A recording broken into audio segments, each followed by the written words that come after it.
पृथ्वी तलावर करोडो झाडे आहेत, पण त्यापैकी काही झाडे अशी आहेत जी हजारो वर्ष जिवंत आहेत, तर काही अशी आहेत जी चमत्कारिक आहेत। हिंदू धर्मानुसार 5 वटवृक्षांना अधिक महत्त्व आहे। अक्षयवट, पंचवट, वंशीवत, गयावत आणि सिद्धावत यांच्याबद्दल असे म्हटले जाते की त्यांच्या प्राचीनतेबद्दल कोणालाही माहिती नाही। या व्हिडिओच्या माध्यमातून आपण यातीलच एक अक्षयवटचे पौराणिक महत्त्व आणि त्याच्याशी संबंधित घटनांविषयी जाणून घेणार आहोत। भारतीय धार्मिक आणि सांस्कृतिक परंपरांमध्ये अत्यंत पवित्र मानला जाणारा अक्षयवट पौराणिक कथा आणि श्रद्धा यांच्याशी संबंधित आहे। हा वटवृक्ष उत्तर प्रदेशातील प्रयागराज येथे असून संगम परिसरात गंगा, यमुना आणि अदृश्य सरस्वती यांच्या संगमाजवळ आहे। या वृक्षाला अक्षयवट असे म्हणतात कारण ते अमर मानले जाते आणि सृष्टीच्या प्रारंभापासून अस्तित्वात आहे। अक्षय म्हणजे ज्याचा कधीही क्षय होत नाही, ज्याचा कधीही नाश होऊ शकत नाही, म्हणूनच या झाडाला अक्षयवट म्हणतात। या वृक्षाला मनोरथ वृक्ष असेही म्हणतात, म्हणजे मोक्ष देणारे किंवा इच्छा पूर्ण करणारे। हा वृक्ष हजारो वर्षांपासून प्रयागमध्ये संगमच्या काठावर आहे।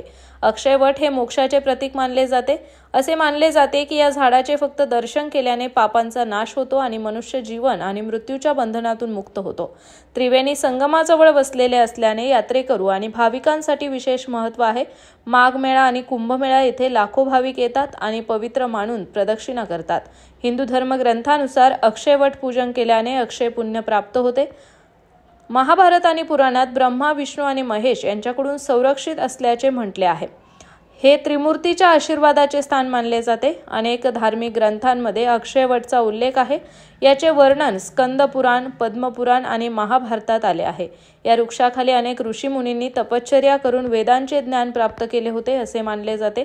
शिवाय हे झाड त्या ठिकाणांपैकी एक आहे जिथे भगवान रामाने माता सीता आणि लक्ष्मणासोबत वनवासात विश्रांती घेतली होती।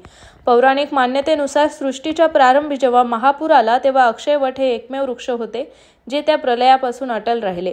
हे भगवान विष्णूच्या कृपेचे प्रतीक मानले जात आहे। ऋषीमुनींनी मोक्षप्राप्तीसाठी येथे तपश्चर्या केली। त्यांचे तपश्चर्येचे ठिकाण हे वृक्ष मानले जाते। असे म्हणतात की मार्कंडेय ऋषींनी या वटवृक्षाखाली तपश्चर्या केली होती। असे जैन मानतात की त्यांचे तीर्थंकर ऋषभदेव यांनी अक्षय वटवृक्षाखाली तपश्चर्या केली होती। प्रयागमधील हे ठिकाण ऋषभदेव तपस्थली किंवा तपोवन म्हणून ओळखले जाते। वनवासात प्रयागराजला प्रयागराज आले तेव्हा त्यांनी या वटवृक्षाखाली विसावा घेतला, त्यामुळेच रामभक्तांसाठीही हे पवित्र मानले जाते। तर मंडळी, तुम्हाला ही माहिती कशी वाटली हे कमेंट बॉक्समध्ये नक्की कळवा आणि अशाच महत्त्वपूर्ण आणि रंजक व्हिडिओ पाहण्यासाठी आपल्या चॅनलला लाईक करा, शेअर करा आणि सबस्क्राईब करा।